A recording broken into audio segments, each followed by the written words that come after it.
Henry's sneeze. One lovely Saturday morning, Henry was puffing along. The sun shone, the fields were green, the birds sang. Henry had plenty of steam in his boiler, and he was feeling happy. "I feel so well, I feel so well," he sang.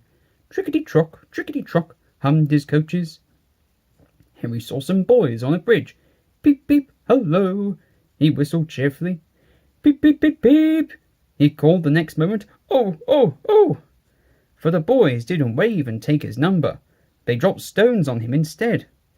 They were silly, stupid boys who thought it would be fun to drop stones down his funnel. Some of the stones hit Henry's boiler and spoiled his paint. One hit the fireman on the head as he was shoveling coal, and others broke the carriage windows. It's a shame, hissed Henry. They've broken our glass, sobbed the coaches. The driver opened the first aid box, bandaged the fireman's head, and planned what he was going to do. They stopped the train, and the guard asked if any passengers were hurt. No one was hurt, but everyone was cross. They saw the fireman's bumped head and told him what to do for it, and they looked at Henry's paint. "Call the police!" they shouted angrily. "No," said the driver, "leave it to Henry and me.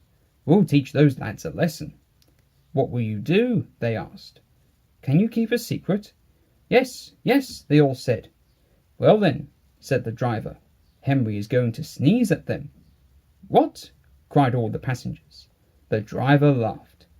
Henry draws air in through his fire and puffs it out with smoke and steam. When he puffs hard, the air blows ashes from his fire into his smoke box, and these ashes sometimes prevent him puffing properly. When your nose is blocked, you sometimes sneeze.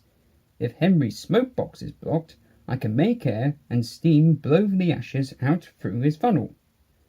We will do it at the bridge and startle those boys. Henry puffed on to the terminus, where he had a rest. Then he took the train back. Lots of people were waiting at the station just before the bridge. They wanted to see what would happen. "Henry has plenty of ashes," said the driver. "Please keep all windows shut till we have passed the bridge.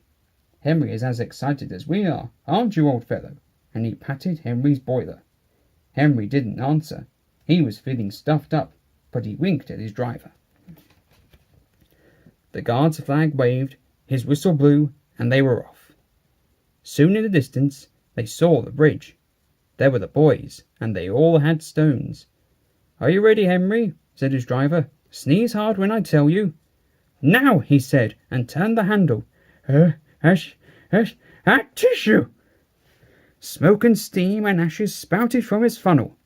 They went all over the bridge, and all over the boys, who ran away black as soot. "Well done, Henry," laughed his driver. "They won't drop stones on engines again. Your coat is all black, but we'll rub you down and paint your scratches, and you'll be as good as new tomorrow." Henry has never again sneezed under a bridge. The Fat Controller doesn't like it. His smoke box is always cleaned in the yard while he is resting. He has now gone under more bridges than he can count, but from that day to this there have been no more boys with stones.